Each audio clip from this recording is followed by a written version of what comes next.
과거에는 가난했지만 현재는 부유해진 국가들 10위부터 1위까지 한 세기 전만 해도 세계에는 가난과 굶주림 속에 살아가던 나라들이 많았습니다. 자원도 없고 기술도 없고 심지어 전쟁으로 폐허가 된 나라들도 있었죠. 하지만 놀랍게도 그중 일부 국가는 불가능해 보이던 길을 걸어 지금은 세계가 부러워하는 부자 나라로 거듭났습니다. 과연 어떻게 그런 기적 같은 성장을 이룰 수 있었을까요? 오늘 영상에서는 20세기 초중반까지는 세계에서 가장 가난한 나라 중 하나였지만 지금은 누구나 인정하는 부유한 국가가 된 10개의 나라를 소개합니다. 영상 시작 전에 구독과 좋아요를 눌러주시면 여러분과 가족에게 행복이 찾아옵니다. 그럼 지금 바로 시작하겠습니다. 10위는 사우디아라비아입니다. 1930년대까지만 해도 이 나라는 중동의 최빈국 중 하나였습니다. 척박한 사막 지형에 경제 기반은 어업과 소규모 무역이 전부였죠. 하지만 1938년 다란 지역에서 대규모 유전이 발견되면서 사우디아라비아의 운명은 바뀌기 시작했습니다. 이후 1951년 해상 유전까지 발견되며 본격적인 석유 수출국으로 자리 잡게 되죠. 1970년대 오일 쇼크는 사우디 경제에 날개를 달아줍니다. 세계가 석유에 목마르던 시절 사우디는 하루가 다르게 부자가 되어갔습니다. 석유 수입을 바탕으로 인프라와 복지, 교육, 의료 시스템까지 빠르게 확장되었고 중동에서 가장 부유한 국가로 자리매김했습니다. 9위는 에스토니아입니다. 한때 소비에트 연방에 속했던 작은 나라 에스토니아는 1991년 소련이 붕괴하면서 독립을 얻었지만 당시 경제 상황은 말 그대로 최악이었습니다. 산업 기반은 낙후돼 있었고 인프라는 부족했으며 국민 1인당 소득도 동유럽 최하위권이었죠. 하지만 에스토니아는 놀라운 선택을 합니다. 늦게 시작한 만큼 더 빠르게 간다. 정부는 디지털 정부 시스템 도입을 국가 전략으로 삼았고 종이 없는 행정, 전자주민증, 온라인 투표 같은 혁신적인 제도를 세계 최초로 도입했습니다. 국가 전체를 하나의 IT 플랫폼처럼 설계한 덕분에 에스토니아는 유럽의 실리콘밸리로 불릴 만큼 빠르게 성장했습니다. 스카이프, 와이스 같은 글로벌 테크 기업도 이 작은 나라에서 탄생했죠. 1인당 GDP도 1990년대 초반과 비교하면 10배 이상 상승했고 유럽연합 국가 중에서도 디지털 인프라와 교육 수준은 상위권입니다. 8위는 스페인입니다. 지금은 유럽 여행지 1순위로 꼽히는 나라지만 20세기 중반까지만 해도 스페인은 오랜 내전과 독재 정권으로 인해 경제적 고립과 빈곤에 시달리던 국가였습니다. 1936년부터 3년간 이어진 스페인 내전은 국토를 폐허로 만들었고 이후 1975년까지 프랑코 정권의 장기 독재가 이어졌습니다. 이 시기 스페인은 유럽의 다른 나라들과 달리 경제 개방과 산업화에서 철저히 뒤처졌죠. 식료품 배급이 일상일 만큼 가난했고 해외 투자도 거의 없었습니다. 하지만 1950년대 후반 미국과의 관계 회복을 계기로 점차 개방 경제로 전환되기 시작했습니다. 특히 1959년부터 추진된 경제 안정 계획과 이후 1970년대 산업화 정책을 통해 본격적인 경제 성장이 이루어졌습니다. 이 시기에 스페인은 세계에서 일본 다음으로 빠른 성장률을 기록하며 스페인의 기적이라 불리기도 했습니다. 정치적으로는 1975년 프랑코 사망 이후 민주주의 체제로 전환되며 국제 신뢰를 회복했고 1986년 유럽연합 EU에 가입하면서 관광, 무역, 복지 체계가 폭발적으로 확장됐습니다. 특히 관광 산업은 현재도 GDP의 큰 비중을 차지하며 바르셀로나와 마드리드는 세계인이 찾는 도시로 자리 잡았습니다. 7위는 체코입니다. 지금은 유럽에서 안정적인 경제와 높은 삶의 질로 잘 알려져 있지만 체코 역시 한 세기 전만 해도 외세 지배와 전쟁, 공산주의 체제 속에서 오랜 빈곤을 겪은 나라였습니다. 20세기 초 체코는 오스트리아 헝가리 제국의 일부였고 제1차 세계대전 이후 체코슬로바키아로 독립했지만 제2차 세계대전 때는 나치 독일에 점령당하고 전쟁 이후엔 다시 소련의 위성국으로 편입되며 공산체제로 전락했습니다. 자유시장은 차단됐고 경제는 중앙계획에 따라 운영되었죠. 하지만 1989년 벨벳 혁명을 통해 평화적으로 공산주의 정권을 무너뜨린 체코는 1993년 슬로바키아와 분리된 이후 본격적인 시장경제 체제로 전환합니다. 과감한 민영화, 외국인 투자 유치, 유럽연합과의 협력을 통해 산업 구조를 재편했고 체코는 빠르게 유럽 제조업의 허브로 떠오릅니다. 특히 자동차, 기계, 전자산업 중심의 수출 주도형 경제가 정착되면서 1인당 GDP 꾸준히 상승했고 지금은 EU 회원국 중에서도 안정적인 경제 성장률과 복지 수준을 유지하고 있으며 프라하를 중심으로 관광 산업도 크게 발달했죠. 6위는 스위스입니다. 지금은 세계 최고 수준의 부국으로 알려져 있지만 19세기까지만 해도 스위스는 산악 지형의 농사도 힘들고 자원도 부족한 가난한 국가였습니다. 국민 대부분이 농업과 방직 같은 저부가가치 산업에 종사했고 유럽 주요 국가들 사이에서 정치적, 경제적으로 소외된 변방의 나라였죠. 하지만 스위스는 남들과 다른 전략을 선택합니다. 일찍이 중립 외교 정책을 채택해 전쟁의 소용돌이를 피했고 내치에 집중하며 금융과 기술 중심의 고부가가치 산업을 육성하기 시작합니다.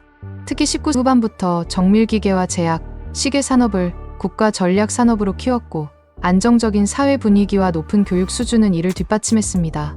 세계 2차 대전 동안에도 스위스는 중립국으로서 직접적인 피해를 피했고 전쟁으로 무너진 유럽 국가들 사이에서 금융의 중심지로 급부상했습니다. 국제 자금이 몰려들면서 은행업이 빠르게 성장했고 스위스 프랑은 안전 자산의 상징이 되죠. 지금의 스위스는 단순한 금융 허브를 넘어 제약, 바이오, 고급 기계공학, 시계 등 다방면에서 세계 최고 수준의 기술과 브랜드 파워를 자랑합니다. 인구는 적지만 1인당 GDP는 세계 최상위권이며 교육, 의료, 복지 시스템도 모범적인 수준을 유지하고 있죠. 5위는 노르웨이입니다. 20세기 초만 해도 노르웨이는 유럽에서도 가장 가난한 국가 중 하나였습니다. 험난한 지형, 추운 기후, 빈약한 농업 기반으로 인해 경제는 침체돼 있었고 많은 국민들이 더 나은 삶을 찾아 해외로 이민을 떠나기도 했죠. 변화의 전환점은 1969년 북해에서 석유가 발견되면서 시작됩니다. 이후 1971년부터 본격적인 석유 생산이 시작됐고 1973년 오일 쇼크를 계기로 노르웨이는 막대한 석유 수입을 벌어들이게 됩니다. 하지만 노르웨이는 여기서 멈추지 않았습니다. 지금의 부를 미래 세대와도 나누겠다는 철학 아래 노르웨이는 세계 최대 규모의 국부펀드, 즉 석유펀드를 설립합니다. 이 펀드는 현재 운용 자산만 해도 약 1조 5천억 달러 이상, 전 세계 주식, 채권, 부동산 등에 분산 투자되어 있고 국민복지와 연금 재정의 기반이 되고 있죠. 또한 석유 자원에만 의존하지 않고 수산업, 해양기술, 재생에너지, 전기차 산업까지 다변화에 힘써온 결과 노르웨이는 자원 부국임에도 불구하고 경제 구조가 매우 탄탄한 편입니다. 복지 수준도 세계 최고로 교육, 의료, 육아 등 모든 분야에서 국가가 촘촘하게 보장해주고 있죠. 4위는 룩셈부르크입니다. 인구 약 66만 명, 서울의 절반도 안 되는 작은 나라. 하지만 이 나라는 세계 최고 수준의 1인당 GDP를 자랑하며 유럽에서도 손꼽히는 부유국으로 자리 잡았습니다. 19세기 초까지만 해도 룩셈부르크는 농업 중심의 가난한 소국이었습니다. 지리적으로는 프랑스, 독일, 벨기에 사이에 끼어 있었고 오랜 기간 동안 이들 강대국의 틈바구니 속에서 주권을 지키기에도 바빴죠. 그러나 19세기 중반 철광석이 발견되며 산업화의 물꼬가 트입니다. 철강 산업이 급성장하면서 경제에 활력을 불어넣었고 룩셈부르크 철강의 시대가 열리게 됩니다. 하지만 진짜 전환점은 1960년대부터 70년대에 찾아옵니다. 철강 산업이 점차 쇠퇴하자 룩셈부르크는 과감히 금융 산업으로 방향을 틀었습니다. 기업과 자본을 유치하기 위해 낮은 세율과 유연한 규제를 도입했고 이는 유럽의 세금 천국이라는 별명으로 이어졌습니다. 현재 룩셈부르크는 런던, 뉴욕에 이어 세계 3위의 투자자산 운용 국가로 꼽히며 금융업이 GDP의 약 40%를 차지할 정도입니다. 3위는 아일랜드입니다. 불과 몇십 년 전까지만 해도 아일랜드는 유럽의 대표적인 가난한 농업국이었습니다. 19세기 중반 대기근으로 인구의 4분의 1이 줄어들었고 이후 오랫동안 영국의 지배를 받으며 경제적 독립은 요원했습니다. 1920년대 독립 이후에도 상황은 나아지지 않았고 1950년대까지도 1인당 GDP는 유럽 최하위 수준, 고용도 부족했고 젊은이들은 일자리를 찾아 해외로 떠났죠. 하지만 아일랜드는 전환점을 맞습니다. 1958년 당시 재무부 장관 히테커의 주도로 보호무역을 철폐하고 개방경제로 전환하면서 외국인 투자가 급격히 늘어나기 시작합니다. 여기에 낮은 법인세와 영어 사용 환경, 우수한 인력까지 더해지며 다국적 기업의 유럽 본사가 몰려들기 시작했죠. 특히 1990년대에는 IT, 제약, 바이오 산업에 집중 투자하면서 폭발적인 성장을 이룹니다. 이 시기를 가리켜 사람들은 켈트 타이거라 부르며 아일랜드의 경제 기적을 상징하게 됩니다. 구글, 페이스북, 애플 등 글로벌 IT 기업들이 아일랜드를 유럽 본거지로 삼았고 그 결과 아일랜드는 유럽에서 가장 젊고 활력 있는 경제를 갖게 되었습니다. 현재 아일랜드는 1인당 GDP가 10만 달러를 넘는 초고소득국이며 교육 수준, 노동시장 경쟁력, 삶의 질 지표에서도 상위권을 유지하고 있습니다. 2위는 싱가포르입니다.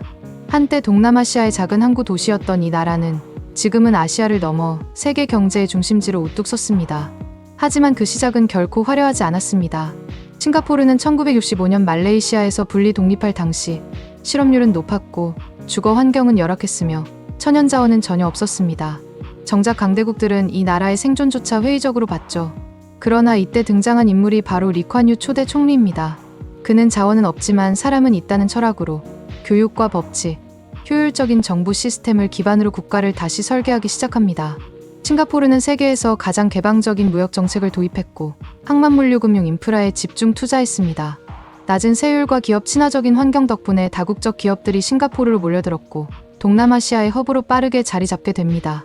교육에도 집중해 고학력 인재를 양성했고 영어를 공용어로 채택함으로써 글로벌 경쟁력을 높였습니다. 그 결과 싱가포르는 1980년대부터 90년대 급격한 경제 성장을 이루며 아시아의 네 마리 용 중 하나로 꼽히게 되었죠. 1위는 대한민국입니다. 전 세계가 인정하는 가장 극적인 경제 성장 스토리, 바로 한국의 이야기입니다. 1950년 한국전쟁으로 인해 국토는 폐허가 되었고 국민 대부분은 극심한 가난에 시달렸습니다. 1960년대 초만 해도 1인당 GDP는 100달러가 채 되지 않았고 국제사회에서는 한국은 원조 없이는 살아남을 수 없다는 평가가 지배적이었죠.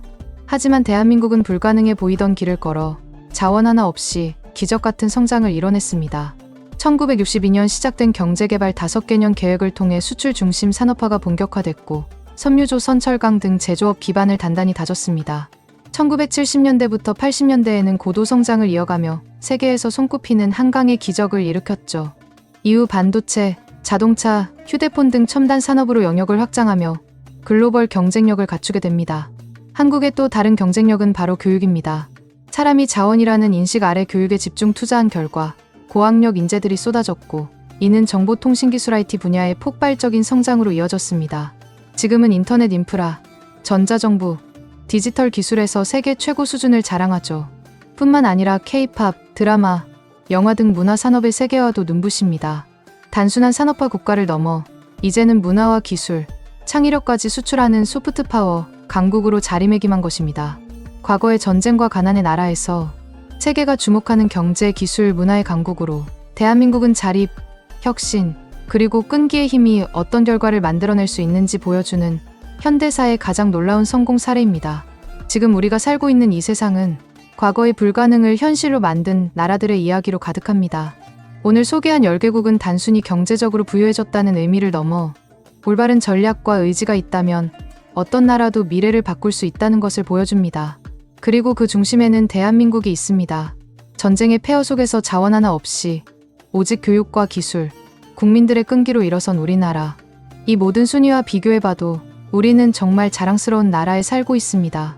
혹시 지금 당신이 어떤 이유로든 나는 안 될 거야 라고 생각하고 있다면 이 나라들의 여정, 그리고 대한민국의 기적이 당신에게도 작은 용기와 희망이 되기를 바랍니다.